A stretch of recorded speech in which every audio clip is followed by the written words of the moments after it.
Hello welcome back to commerce talk. अगर आपने पहले दो वीडियो नहीं देखा है तो उस वीडियो को ज़रूर देखें और अगर आपको वीडियो पसंद आता है तो वीडियो को लाइक शेयर और चैनल को सब्सक्राइब जरूर करें, तभी आपको नए वीडियो का नोटिफिकेशन मिलेगा।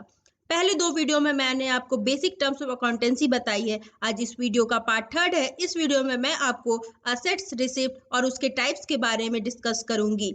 तो वीडियो को स्टार्ट करते हैं। पहला कॉन्सेप्ट है meaning of assets. Assets are future economic benefit, the right which are owned and controlled by an organization or individual. Assets हम उसे कहेंगे जो आने वाले समय में आपको मनी जनरेट करने में मदद करेगी। अगर हम इंडिविजुअल पॉइंट ऑफ व्यू से देखें, इंडिविजुअल के पास प्रॉपर्टी रहता होगा और उस प्रॉपर्टी का उसके पास राइट होता है। अगर उस प्रॉपर्टी को चाहे तो वो फ्यूचर समय में सेल करके मनी जनरेट कर सकता है, तो वैसे प्रॉपर्टी को हम लोग असेट्स कहेंगे। अगर बिजनेस पॉइंट ऑफ व्यू से देखें तो ऑर्गेनाइजेशन के पास अगर उसके पास लैंड है, बिल्डिंग है या कुछ वो इन्वेस्टमेंट कर रहा है या कुछ कैश है उसके पास, तो उसे भी हम लोग असेट्स के अंडर रखेंगे।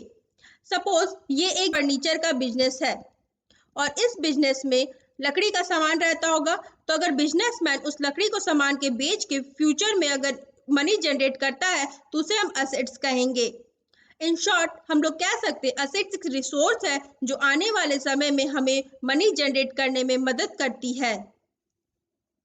Next is assets can be classified into various types. First is tangible assets. Tangible assets are those assets which have physical existence, that is, they can be seen or touched. वैसे assets जिसे हम देख या छू सकते हैं उसे हम लोग tangible assets के अंडर में रखते हैं। For example land, building, machinery, computer, ये सारे एग्जाम्पल जिसे हम छू सकते हैं और देख भी सकते हैं उसे हम लोग टेंजेबल असेट्स के अंडर में रखते हैं। Next type is intangible assets. Intangible assets are those assets which do not have physical existence, that is they cannot be seen and touched. वैसे assets जिसे हम लोग देख भी नहीं सकते ना छू सकते हैं, वह उस असेट्स को हम लोग इनटेंजिबल असेट्स के अंडर में रखेंगे। For example patent, goodwill, trademark, ये सब राइट्स है जो एक बिजनेस दूसरे बिजनेस को देता है वो यूज करने के लिए या सेम बिजनेस करने के लिए।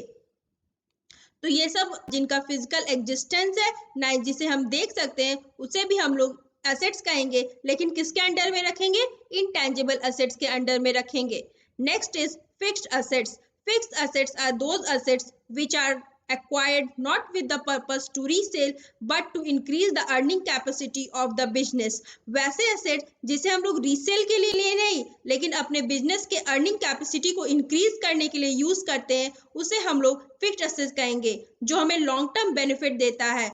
लैंड, बिल्डिंग, फर्नीचर हमें लॉन्ग टर्म बेनिफिट देता है, इसीलिए हम लोग इसे फिक्स्ड असेट्स के अंडर में रखे हैं और ये रीसेल के पर्पज से नहीं, ये बिजनेस करने के पर्पज से यूज होता है।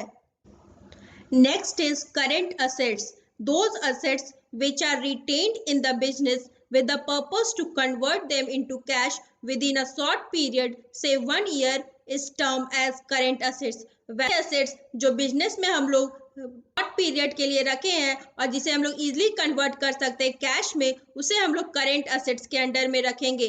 For example goods are purchase with the purpose to resale and earn profit, वैसे और उसे हम लोग इन अ ईयर हम लोग सेल करके प्रॉफिट जनरेट कर सकते हैं, तो हम लोग करेंट असेट्स के अंडर में रखेंगे। Debtor exist to convert them into cash. अगर कोई बिजनेस का डेटर है तो हम उसे इजिली कन्वर्ट कर सकते हैं कैश में विद इन अ ईयर।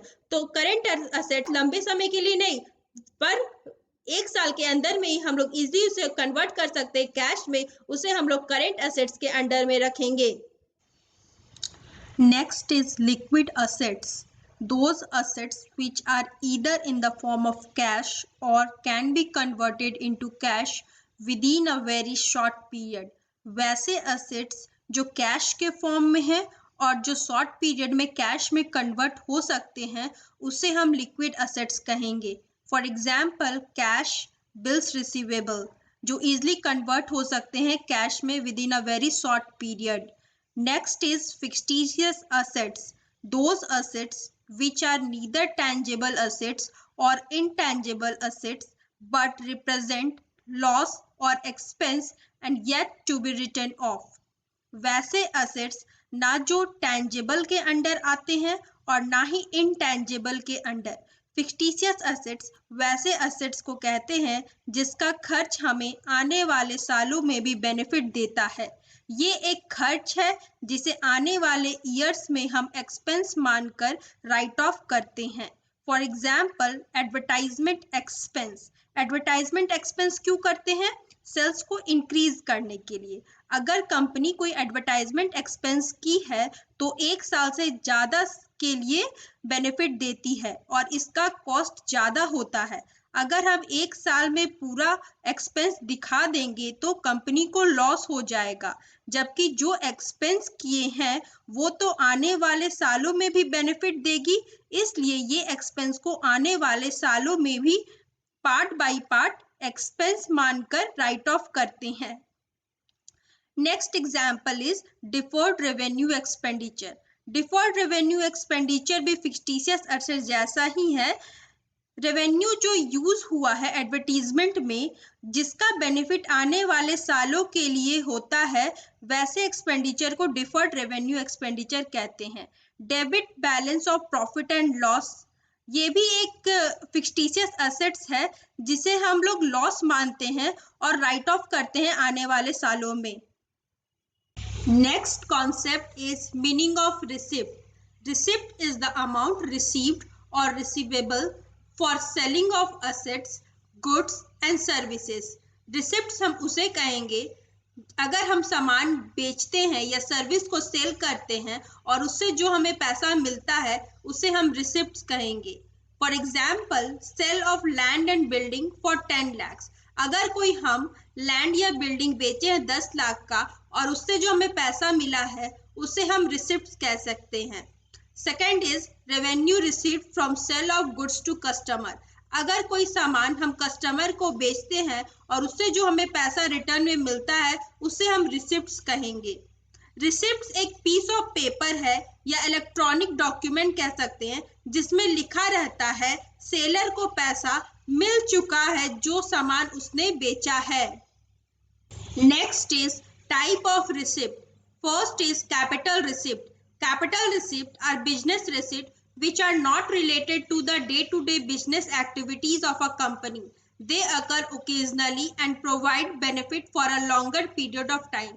वैसे बिजनेस रिसिप्ट जो लॉन्गर पीरियड ऑफ टाइम में बेनिफिट देते हैं और डे बिजनेस एक्टिविटीज में अकर नहीं करते, वो लॉन्गर पीरियड ऑफ टाइम में अकर करते हैं और उनका बेनिफिट हमें आने वाले सालों में मिलता है।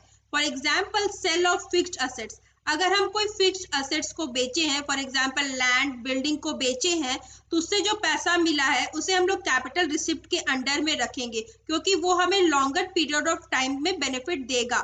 Issue of capital in the form of share. अगर कोई कंपनी इशू किया है शेयर और उससे जो पैसा उसे मिला है उसे भी हम लोग कैपिटल रिसिप्ट के अंडर में ही रखेंगे क्योंकि हमें वो capital longer period of time में बेनिफिट देगा।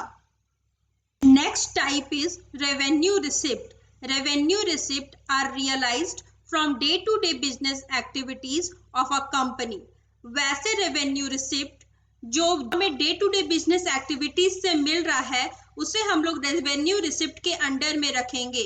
For example sale of stock in trade. अगर कोई हम सामान बेच रहे हैं तो वो रेवेन्यू रिसिप्ट के अंडर में आएगा क्योंकि वो बार बार अकर हो रहा है स्टॉक को बेचना। Next example is income received as interest on a saving account. अगर सेविंग अकाउंट में कोई इंटरेस्ट मिल रहा है उसे हम लोग रेवेन्यू रिसिप्ट के अंडर में रखेंगे क्योंकि ये बार बार अकर हो रहा है, इसीलिए हम लोग इसे रेवेन्यू रिसिप्ट के अंडर में रखेंगे। Next is rental income received by a company. अब रेंट तो हमें मंथली बेसिस पे मिलता है तो बार बार ये अकर हो रहा है, इसीलिए हम लोग इसे रेवेन्यू रिसिप्ट के अंडर में रखें। आज का वीडियो यही खत्म होता है। अगर आपको वीडियो पसंद आया होगा तो वीडियो को लाइक और शेयर जरूर करिएगा और सब्सक्राइब करिएगा चैनल को। Thank you.